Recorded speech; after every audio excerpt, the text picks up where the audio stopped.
For years the truth stayed hidden, the victims forgotten, the cases left cold, until science revealed what time could not. This is decades in the dark, where cold cases are brought back to light. They were two drifters, two murderers, caught and executed for one of the most brutal family massacres in American history: Richard Hickock and Perry Smith. Their crime left 4 members of a Kansas family dead. But what if that wasn't the whole story? What if their trail of violence didn't end in Kansas, but continued across state lines, buried in unsolved cases and forgotten timelines? And what if one of those victims was a young family in Florida, murdered just days after Hickock and Smith passed through? It began with a rumor. A former cellmate told Richard Hickock about a wealthy Kansas farmer who supposedly kept thousands of dollars locked in a safe at home. That farmer was Clutter. Hickock believed the story. He convinced Perry Smith, a drifter with a violent past and a short fuse, to help him rob the Clutters and escape to Mexico. On November 15, 1959, they crept into the Clutter home in the dead of night. But the safe didn't exist. They found less than $50.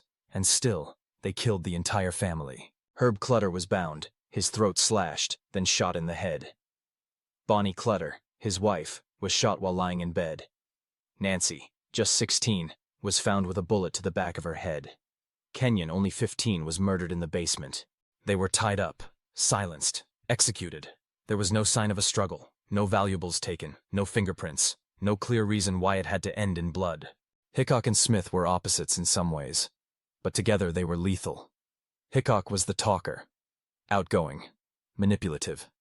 He planned the robbery, thought they'd leave rich, and believed they could outsmart police. Smith was quieter, brooding.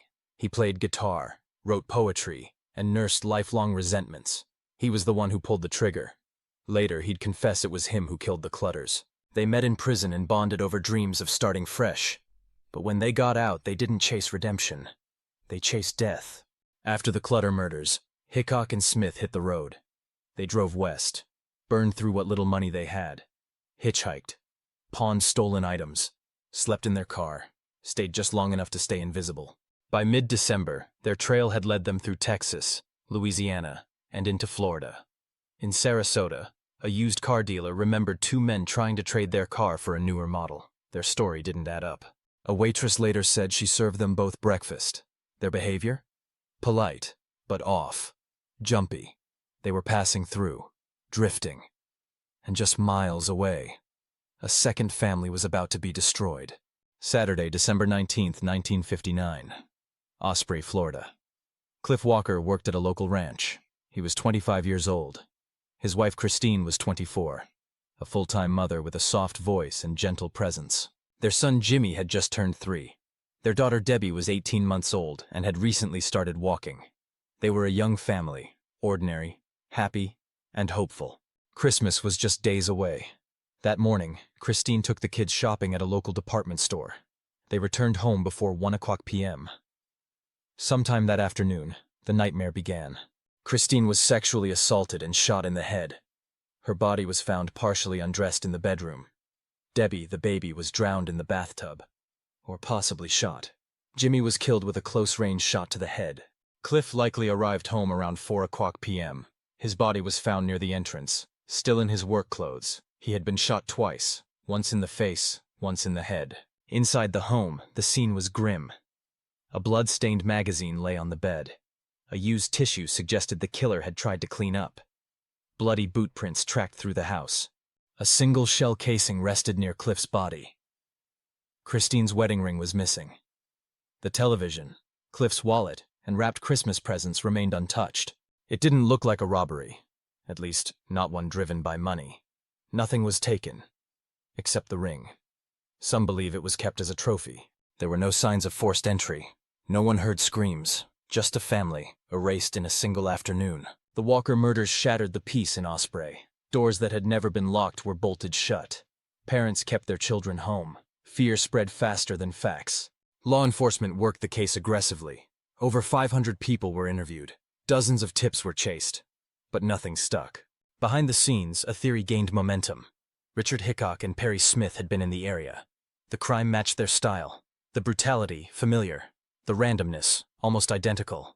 They were questioned. They denied everything. There was no hard evidence, and the case went cold. More than 50 years later, science offered one last shot at the truth. In 2012, the bodies of Hickock and Smith were exhumed in Kansas. DNA was extracted from their femur bones and tested against semen-stained evidence recovered from Christine Walker's clothing. The technology had advanced. The evidence had survived. But the result? Inconclusive. The DNA was too degraded. There wasn't enough material to confirm a match, or to rule them out. Once again, the truth hovered just out of reach. Hickock and Smith were officially tied to just one crime, but they had 6 weeks on the run. 6 weeks where no one knew where they were, or what they were capable of. The Walker case isn't the only unsolved family murder from that time. Other crimes across the Midwest and South bear eerie similarities. Isolated homes, innocent victims, sudden brutal force, nothing stolen. We may never know how many lives they took. We only know they didn't seem like the kind of men who stopped after one night. They were both hanged at Kansas State Penitentiary on April 14, 1965. But if the Walker family were among their victims, they took that secret with them to the grave. Science has changed what's possible, but it can't turn back time. Sometimes DNA fades faster than memory. Sometimes killers vanish before the truth catches up. The Walker family never saw justice, and the world may never know how far Hickock and Smith's violence truly spread. Some cases go cold, others go dark. This is Decades in the Dark, where science brings the past to light. Subscribe for more stories where justice never expires.